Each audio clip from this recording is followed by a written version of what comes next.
Alors, partie la plus intéressante, bien ficelée par, le docteur Coralie. On va parler un peu des cas cliniques du coup? Mmh. Allez, on se lance, on a fini la théorie, maintenant on attaque le real. 1 cas clinique, patient de 57 ans, gonarthrose douloureuse, genou sec. Bon, pas de doute sur le fait qu'on puisse faire une infiltration intra-articulaire, on peut discuter après, du produit, il y en a qui font des corticos, d'autres, des acides hyaluroniques, d'autres enfin des PRP. L'idée, c'est surtout de voir comment être articulaire. Ça, c'est la grande question. Finalement, non, honnêtement, je trouve que le genou sec, c'est finalement une des infiltrations les plus Les difficiles plus quand même. difficiles, Genre, vous absolument. regardez l'échographie là, en fait, à droite, on voit bien que, le bourse sous-rétrocipitale est quasiment virtuel, quoi. Pour la repérer, c'est un peu du Fifty Shades of Grey, quoi. Donc en pratique, pour repérer notre épanchement intra-articulaire ou repérer la bourse sous-rétrocipitale, pardon, on peut fléchir un peu le genou et surtout squeeze test. En fait, vous faites comme sur l'examen clinique, vous savez, le signe du flow. Vous allez prendre le genou avec vos 2 doigts, faire remonter le liquide sous le quadriceps et finalement, vous allez avoir, hop, comme on voit ici, qui va remonter sous le tendon du quadriceps et ça vous permet d'avoir l'épanchement. C'est un truc en plus qui est assez pratique parce que souvent il reste toujours une petite lame après. Le liquide disparaît pas complètement. Faut pas appuyer comme un bourrin sur la sonde, hein, mais si vous appuyez légèrement sur la sonde, il reste toujours un tout petit peu de liquide et comme ça vous avez le temps de faire votre désinf tranquillement et puis vous pouvez faire le geste derrière. Tester et approuver, c'est vraiment une excellente méthode que je vous invite à tester dès maintenant en stage. C'est vraiment génial Ouais. et si vous avez un patient qui a un minimum de proprioception, vous pouvez lui demander lui-même de contracter le quadriceps et ça marche, tout aussi efficacement. Quand il plie la jambe, une fois sur deux, il plie la jambe quand il demande de contracter le Ouais, c'est ça. quadriceps. En effet, la plupart ne savent pas contracter le C'est ça. quadriceps D'où l'importance de la kinésithérapie. et du squeeze test du coup. Alors, hop, deuxième cas clinique. Cette fois-ci, patient plus jeune. Pareil, gonalgie assez importante, un petit épanchement intra-articulaire, vous l'avez même dit prostène, et puis finalement, il revient, le genou est toujours très douloureux. Et la douleur, là, est très très localisée au niveau du compartiment fémoro-tibial interne. Alors donc, dans ces cas-là, en effet, ne pas hésiter à passer l'échographie sur le mur méniscal. Ça, c'est quelque chose qu'on n'apprend pas forcément pendant l'internat. On est plutôt sur de la médecine du sport, ou en tout cas sur, en effet, des pathologies, vraiment 100 mécaniques. Il peut parfois y avoir une méniscopathie au premier plan avec ce qu'on appelle une périménicite, c'est-à-dire une inflammation mécanique, hein, qui va se former autour de la languette, méniscale. Et donc là, c'est ce qu'on voit bien ici, sur l'échographie. On voit donc, hop, cette lésion du coup ici, hypoéchogène autour du ménisque qui est juste ici. Pardon? Je sais pas s'il ne faut pas que tu décides, que tu mettes en bas de ce truc-là pour pouvoir qu'on voit Ah. ton écran, peut-être pointeur laser. Pointeur, ah oui, OK, ça marche. Hop, donc voilà, vous voyez ici, hop, cette image hypoéchogène, hein, qui correspond du coup à l'inflammation autour du mur méniscal et dans ces cas-là, la clinique est vraiment très importante. N'hésitez pas devant une gonalgie très localisée du compartiment fémoro-tibial interne ou externe à faire vos tests méniscaux. C'est vraiment très facile à apprendre si jamais vous allez en MPR ou vous avez un chef qui a fait un peu de médecine du sport. Ces 2-3 tests cliniques qui peuvent vraiment changer la donne pour le patient parce que parfois c'est tellement franc que ça vaut le coup dans un premier temps d'infiltrer la périménicite. D'accord? Donc le diagnostic différentiel, au cas où c'était pas clair, c'est juste une arthrose fémoro-tibiale interne, hein, d'accord? Donc là, on imagine qu'il a une infiltration intra-articulaire, que ça n'a pas marché, que vous avez ça à l'échographie, eh bien, on peut aller l'infiltrer directement. D'accord. Hop. Je vous montre cette image-là, c'est que j'ai tirée. Là, donc, une IRM en coupe coronale, et vous voyez sur le ménisque interne ici, un bel œdème méniscal, avec probablement là, ici une petite languette méniscale qui est un petit peu extrue au niveau du récessus méniscotibial. Et là, ici, donc sur la coupe coronale, vous voyez bien un petit kyste périméniscal. Je vous montrer un peu à quoi ça ressemble en sagittal, excuse-moi. C'est un trou de déco, ça, je sais plus faire d'IRM.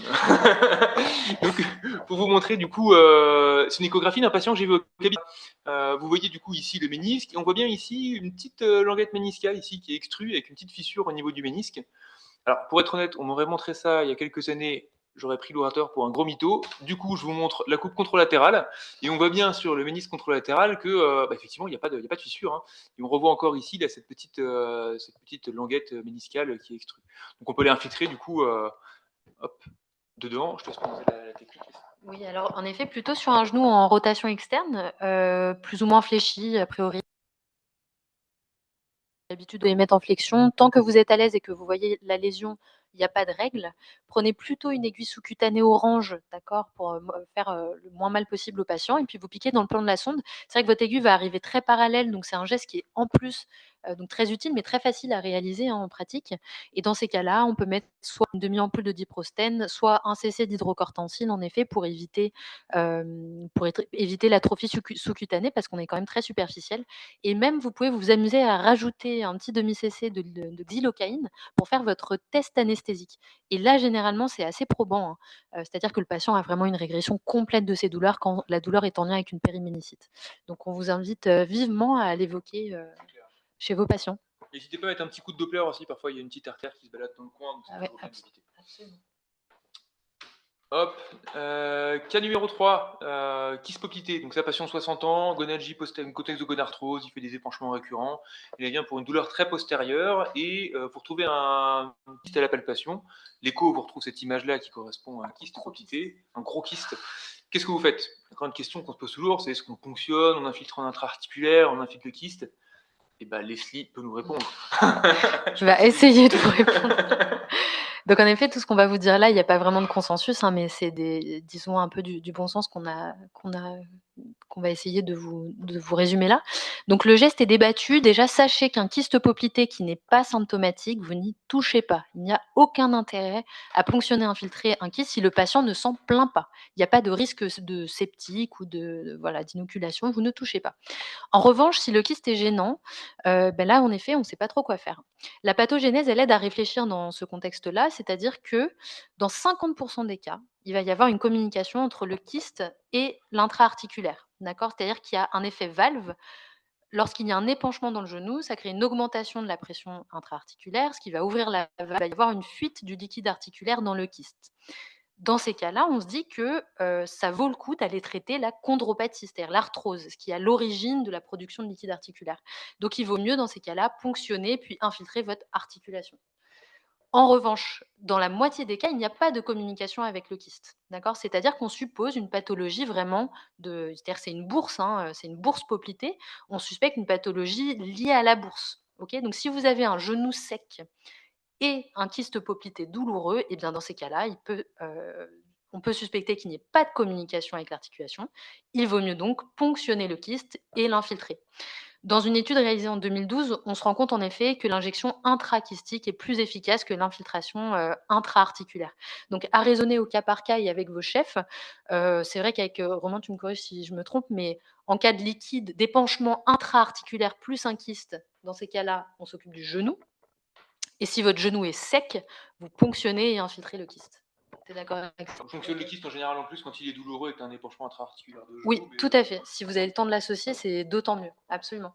À noter que encore une fois, c'est pas consensuel, hein, mais on vous donne quand même ce qu'on a résumé et ce que font, du coup, les collègues autour de nous.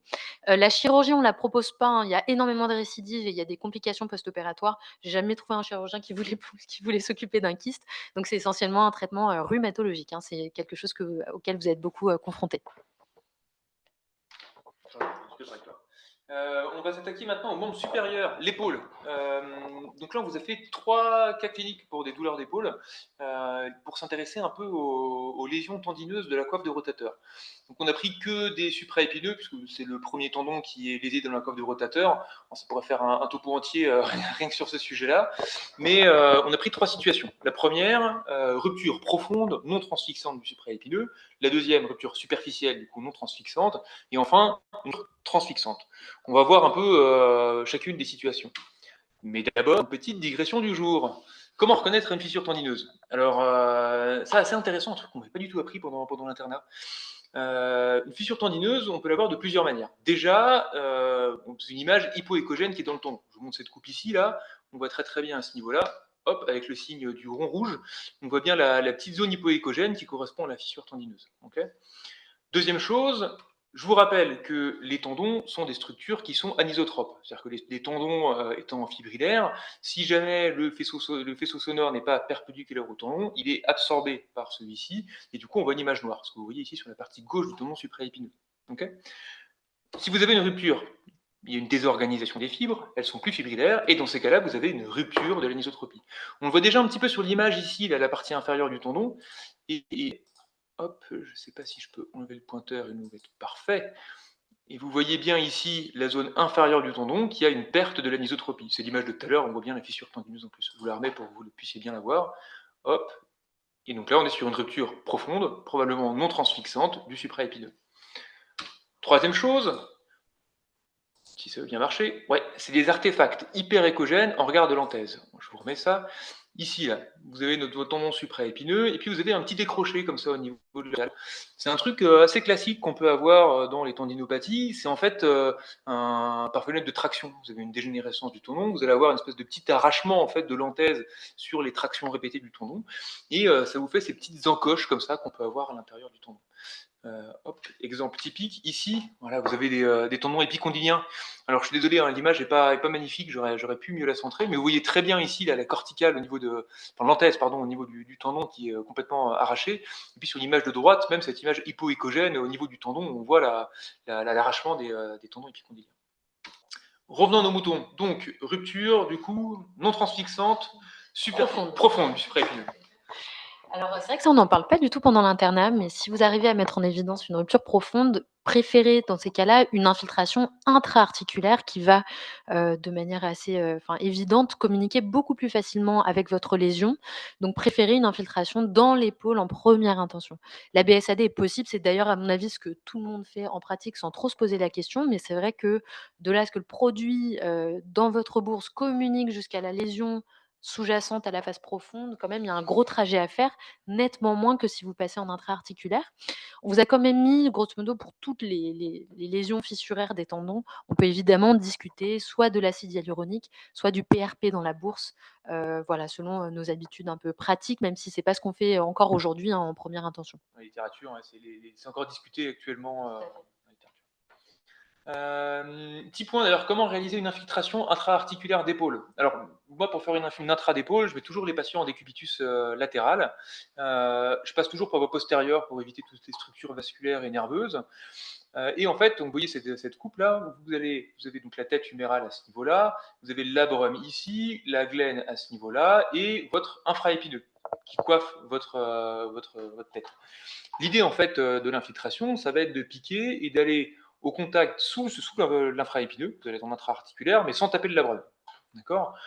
On peut voir sur la structure ici qu'on va être un peu embêté par la convexité de la tête humérale finalement. Donc l'idée, ça va être de piquer très proche de la sonde.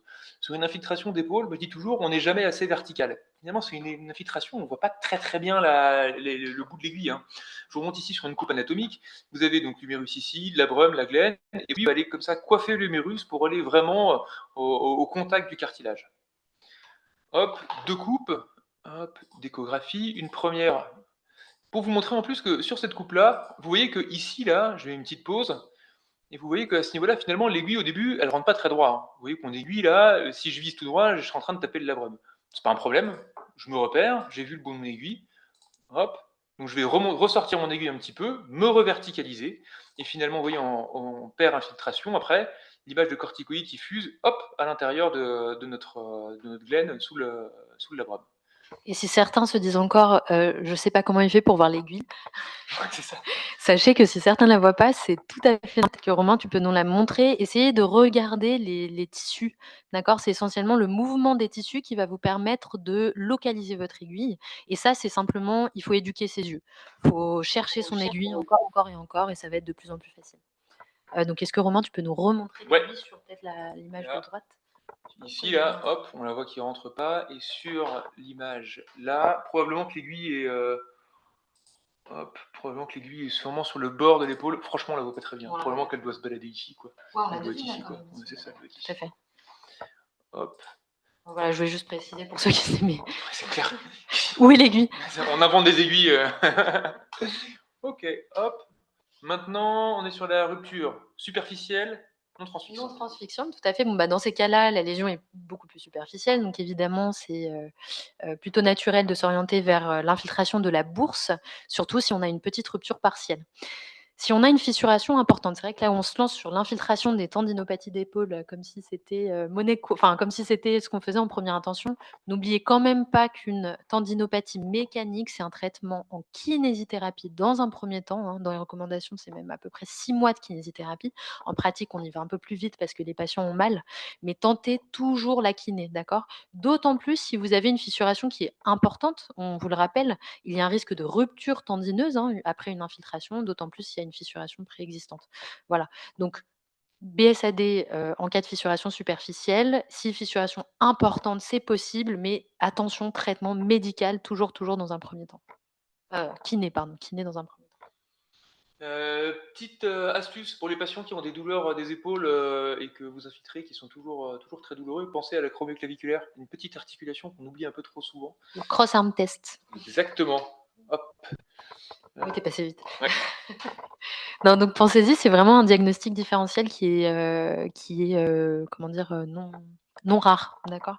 Alors, le dernier cas, une rupture transfixionnante du supraépineux. Donc dans ces cas-là, on imagine qu'il y a une communication complète entre, la cavité intra-articulaire et l'espace sous-acromial. Ne pas hésiter à faire une IRM un peu pour, confirmer la lésion, parce que c'est pas toujours évident à voir en échographie, et pour quantifier surtout l'involution graisseuse. L'IRM, elle est surtout utile dans des discussions chirurgicales. C'est-à-dire que si vous avez des sujets jeunes de moins de 50 ans qui sont très actifs et qu'à l'IRM, il n'y a pas d'involution graisseuse, vous pouvez tout à fait adresser directement au chirurgien orthopédiste pour discuter une réparation chirurgicale. En revanche, vous, l'essentiel des ruptures de coiffe que vous allez voir, c'est grosso modo quand on pose la sonde et qu'on comprend plus grand chose, hein, c'est le sujet de plus de 50 ans, même de plus de 80 ans, hein. On dit 80 de ruptures de coiffe chez les sujets de plus de 80 ans, donc c'est extrêmement fréquent et c'est pas pour vous rendre compte à quel point ça n'est pas toujours douloureux, hein, on vit très bien avec une coiffe rompue. Eh bien, chez ces patients-là, pas d'infiltration dans la bourse. Votre produit va fuir, dans le muscle et même aggraver, l'involution graisseuse, enfin, en tout cas, aggraver la myotrophie. Donc il faut faire dans ces cas-là systématiquement une infiltration intra-articulaire. Voilà. Non, j'ai oublié d'enlever mon dernier tiret qui se répète un petit peu, mais À ce propos, oui, petit oui. juste, écho, de nos ruptures de coiffe, le double épanchement, je ne sais pas Tout si à vous fait, pouvez en parler? pardon. Si vous avez de l'épanchement, une échographie, on fait une petite digression, hein, mais si vous avez une échographie, vous voyez un épanchement intra-articulaire et dans la bourse, ça veut dire que les 2 communiquent, ça veut dire que votre coiffe est rompue. Absolument. Alors, cas clinique numéro 5, donc patiente de 56 ans présentant une omagie chronique. Vous faites des radios et vous tombez sur des radios normales. Non, Le vous temps tombez de pardon. Oh non, c'est où? Pardon, je me ça suis perdue. Mes excuses. Je te remercie. Bon, bah, là, évidemment, je pense que vous voyez tous l'anomalie, en particulier sur celle-ci, hein. On a une volumineuse image calcifiée, d'accord, qui est en regard trochiter, donc vraiment dans l'espace sous-acromial et ici qui correspond vraisemblablement à une calcification, du supraépineux. Alors là, on vous demande quel geste réaliser en première intention. On va aborder les 2. Les 2 qu'il faut évoquer, c'est une infiltration de la bourse ou un geste sur la calcification. J'aborde juste rapidement, essayer de vous faire une petite idée de ce que vous feriez avant. Oui, tu voulais rajouter roulement de quelque tambour, chose? pas du Ah tout. non, pas du tout, roulement de tambour. Alors, on saura pas tout de suite, suspense. Alors déjà, qu'est-ce que la d'où provient les tendinopathies calcifiantes? Il faut savoir que c'est 2 à 7 des épaules saines, d'accord? C'est-à-dire que fortuitement, si vous faites des échographies à tous vos copains, vous pouvez tomber sur des calcifications, car la moitié d'entre elles sont asymptomatiques. Ça touche essentiellement la femme de 40 à 50 ans et en fait, bon, on ne connaît pas trop la physiopathologie derrière les calcifications, mais il y a la théorie d'Uthoff qui suggère donc qu'il y a en fait une souffrance tendineuse initiale, hein, une ischémie tendineuse, qui va être responsable d'une métaplasie fibrocartilagineuse, qui va secondairement être le siège de dépôt d'hydroxyapatite. D'accord? Donc c'est ah oui, pardon, je parle un peu près du micro. Donc c'est, comment dire? La conséquence d'une souffrance tendineuse. Il y a 2 phases essentiellement. La phase initiale qui est, très crayeuse et dure, généralement, c'est, le tableau d'omagie chronique par conflit sous-acromial, hein. C'est-à-dire que la calcification, vous avez vu son épaisseur et sa masse, eh bien, ça va créer par effet de masse un conflit sous-acromial clinique. Donc on va être sur des tableaux plutôt froids et chroniques. Et la phase inflammatoire, c'est-à-dire que la tendance naturelle de l'organisme est de digérer cette calcification. Donc il va y avoir une inflammation avec l'afflux de macrophages qui vont chercher à la résorber, hein, c'est-à-dire qu'elle va, venir, comment dire? Être résorbée dans la bourse sous-acromio-deltoïdienne et ça va donner un tableau d'épaule aiguë hyperalgique. Donc c'est-à-dire le patient se réveille un matin, il a une épaule extrêmement douloureuse, qui peut, avec une impotence fonctionnelle, totale et vous allez passer l'écho, il va y avoir la calcification et une volumineuse image de bursite. Donc au niveau thérapeutique, première intention, toujours faire une, infiltration sous-acromiale. Tout dépend du tableau que vous avez, hein, Leslie disait bien. Il y a le tableau plutôt chronique sur le conflit sous-acromial, le tableau très aigu sur l'épaule aiguë hyperalgique. L'épaule aiguë hyperalgique, c'est la pathologie que vous verrez plutôt en hospitalisation. Il faut ponctionner, voir s'il n'y a pas des cristaux, éliminer le septique et après faire une infiltration sous-acromiale. Sur un peu plus chronique et d'un patient qui viendra vous voir en consultation pour une douleur d'épaule avec, une calcification du supraépineux, sous-acromial dans un premier temps. En fait, on s'en sort finalement dans 50% des cas avec une simple infiltration sous-acromiale et de la kinésithérapie, bien sûr. Et si jamais cette infiltration sous-acromiale ne suffit pas, dans ces cas-là, ce qu'on peut proposer, c'est une trituration de calcite. Je reviens juste sur un truc, l'infiltration sous-acromiale marche mieux quand les calcifications, finalement, ne sont pas si calciques que ça, quoi. Si jamais elles n'ont pas de condom postérieur, si jamais elle est un peu transparente, il y a des bords flous, quoi.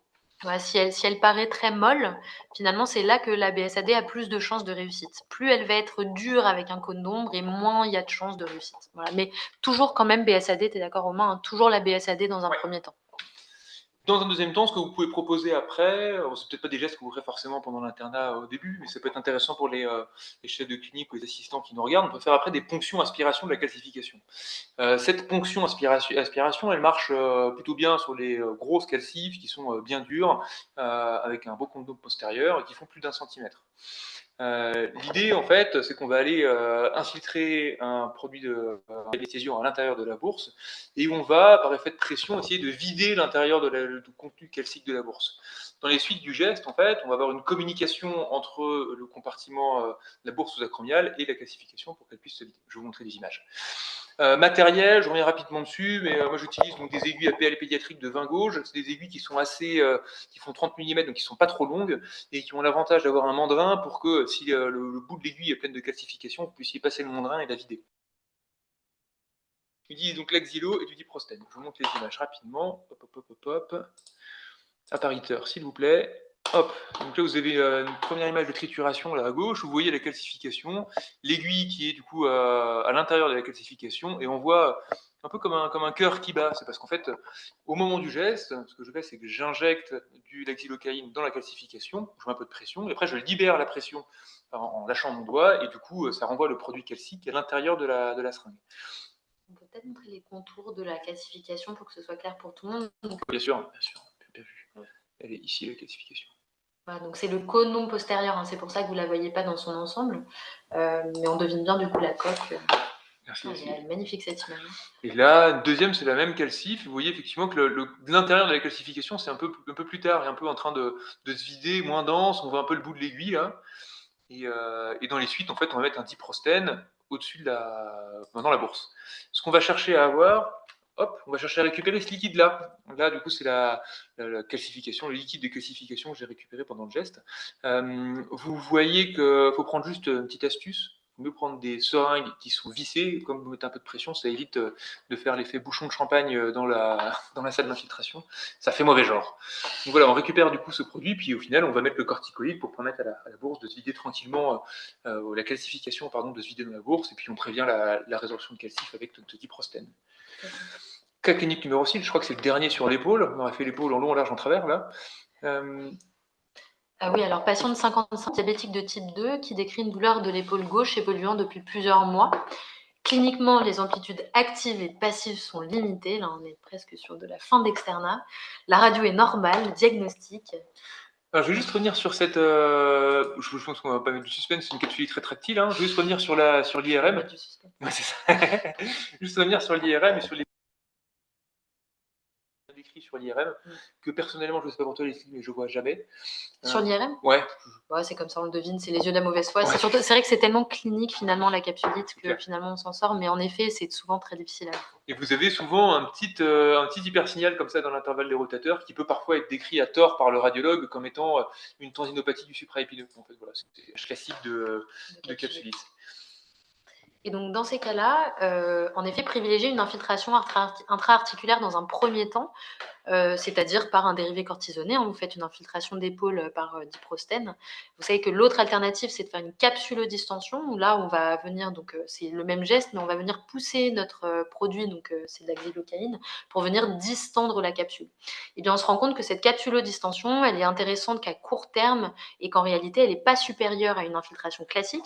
Donc, dans un premier temps, infiltration intra-articulaire, kinésithérapie, bien évidemment. C'est une pathologie qui est très reliée, donc on a vu au diabète, évidemment, c'est un facteur prédisposant classique, mais très relié au stress.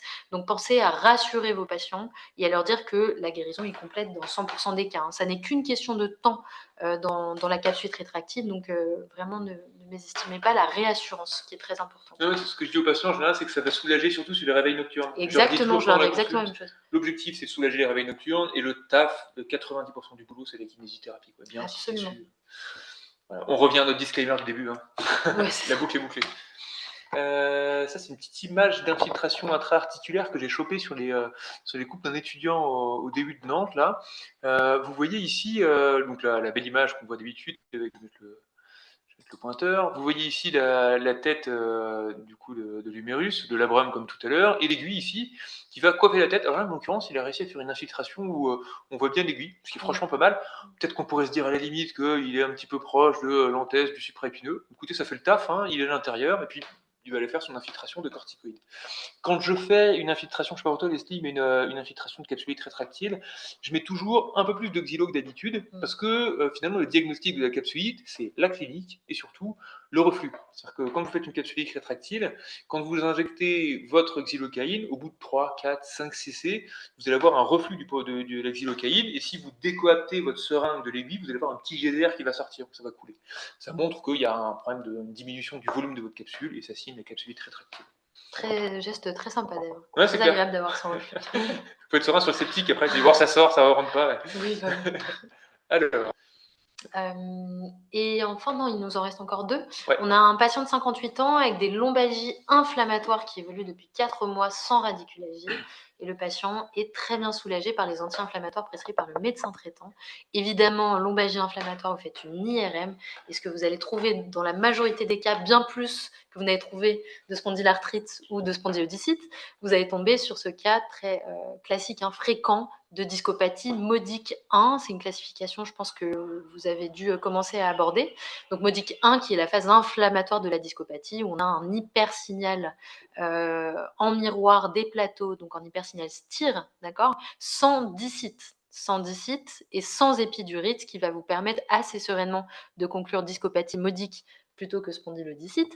Évidemment, vous tombez sur cette image en tant qu'interne, vous la montrez au chef pour vous rassurer, d'accord, mais avec le temps, c'est vrai qu'ici, par exemple, il n'y a vraiment aucune inquiétude quant à une infection sous-jacente. Donc voilà, diagnostic, étiologie très fréquente de lombalgie inflammatoire. J'allais dire du sujet jaune, mais de tout. Ouais. Alors, comment est-ce qu'on la traite, cette discopathie? Dites-nous tout. On va lui faire un hiatus. Alors, l'infiltration par la voie du hiatus, je pense que c'est l'infiltration qui est le plus fréquemment faite dans tous les services de rhumatologie. Je trouvais ça intéressant qu'on reprenne un petit peu l'organisation, le matériel et la manière de réaliser le geste. Déjà, donc, pour l'infiltration, on prépare donc notre hydrocortensile. Je mets un peu d'anesthésiant. Je sais qu'il y a j'ai d'autres collègues qui mettent pas de xylocaïne quand ils font le geste. Moi, j'aime bien anesthésier un peu le ligament, mettre 2-3 gouttes quand même. Je trouve que c'est plus confortable pour le patient. Et du coup, notre sérum physiologique. Toujours bien désinfecté, hein, on les connaît tous, les hiatus parfois un peu crades des patients, donc n'hésitez pas à bien regarder et pas hésiter à mettre 3-4 coups de désinfection. Le hiatus, c'est un des gestes, je trouve, qui se prête bien à l'éco-guidage, mais également à l'éco-repérage. Je m'explique. Vous allez prendre votre patient, aller faire l'échographie, vous mettre en transversal, et vous allez repérer ici les 2 petites oreilles de Mickey, là, qui sont les deux cornes sacrées, avec le ligament sacro-coccygien, et en dessous, notre espace épidural. Et en fait, vous pouvez très bien vous arrêter là, au final. Vous faites votre échographie, vous retrouvez l'endroit où vous avez votre hiatus, vous mettez un bon trait au marqueur indélébile, enfin indélébile au stylo, là, et en fait, vous allez pouvoir infiltrer à l'endroit où se trouve le hiatus. L'autre idée, sinon, c'est d'aller infiltrer ce repérage clinique. Et là, donc, on voit sur la coupe longitudinale du hiatus, on voit très bien le ligament ici et l'espace épidural qui est en dessous. Donc, l'idée, ça va être avec notre aiguille d'aller anesthésier au-dessus de notre ligament, passer le ligament pour aller injecter dans l'espace épidural. Première chose, Critère de réussite pour moi, il y a déjà le fait d'avoir un ressaut mou. Il y a vraiment un truc quand on passe au hiatus, vous sentez que vous touchez le ligament et vous sentez que un ressaut mou, vous passez le ligament avant de rentrer dans l'espace épidural. Première chose. Deuxièmement, avec l'écho, on voit très bien si je m'injecte dans les parties molles et vous voyez qu'il va pas y avoir de grosses boules de liquide qui vont se former au-dessus du ligament. Troisième chose, si vous êtes à deux, vous pouvez mettre un petit coup de Doppler. J'ai testé, ça marche assez bien d'ailleurs. Hein. Mettez un petit coup de Doppler et vous voyez en fait quand vous injectez le Doppler qui s'active avec le corticoïde ou le sérum physiologique qui est en train de partir dans l'espace épidural. Donc ça marche très très bien. Concernant les volumes, on dit en général 20 cc de produit de sérum phi, le cortico, 2 ml d'hydrocortensif, je tiens à préciser, pas l'ampoule entière. Hein. Et 5 cc dans une ampoule entière. Donc en effet, finalement, moins de la moitié du flacon suffit amplement à soulager vos patients. Bon, je mets 2,5, je triche un peu. Donc 10 cc, le cortico, 10 cc de phi. Je ne sais pas pour toi, Leslie, mais moi j'ai souvent du mal à mettre les 10 et les 10. Et je trouve qu'en fonction des patients, en fait, on dit 10-10, mais je ne sais pas d'où est-ce que ça vient. Et en fait, il y a des patients parfois qui sont très douloureux dès le début du geste. C'est vrai que quand je commence à faire du hiatus, que je vois que le malade est très douloureux, que je mets 2-3 cc de sérum physiologique et qui commence à dire « Ah, j'ai l'air radiculagie, ça me fait mal », je me calme sur le sérum phi pré-cortico, je mets le cortico et j'essaie de pousser plutôt 5, 6 cc, 7 cc si je peux sur le cortico et sur le phi, le deuxième sérum phi. Moi, je privilégiais finalement la deuxième partie en se disant que l'essentiel, c'est de repousser le produit vers le haut. Hein. Ça, c'est des vraies choses. Hein. Avec des produits de contraste, on arrive à retracer et regarder jusqu'à à peu près où peut remonter le produit cortisonné. Hein. C'est ça le rationnel derrière le fait de remettre du sérum physiologique. Donc, si on sent dès le début que passer l'intégralité de la première seringue de phi, c'est compliqué, n'hésitez pas à vous arrêter un peu plus vite et privilégier la deuxième seringue qui va venir pousser votre produit vers le haut. Ouais, c'est clair. C'est clair. Et puis sur les discopathies, les Bodig 1, là on met avec 4L5, mais sur un Bodig 1 très haut, le hiatus ne sera pas forcément la technique de choix, parce qu'on peut faire des infiltrations épidurales voix haute qui sont quand même mieux sur les discopathies hautes. Parce qu'on remonte difficilement au-dessus de L4L5 avec un hiatus. Oui, tout à fait. Là, on voulait surtout que Romain vous parle de l'infiltration sous contrôle écho, mais privilégiez-la pour les discopathies L5, S1. Pourquoi pas L4, L5, mais au-dessus, c'est plutôt l'épi voix haute qu'il faudra qu'on ait attention. Hop, dernier cas clinique, on arrive à la fin. Et donc, dernier cas, patiente de 47 ans qui travaille de manutention, qui consulte pour des douleurs paresthésiantes à recrudescence nocturne, touchant essentiellement les 3 premiers rayons de la main. Que faire?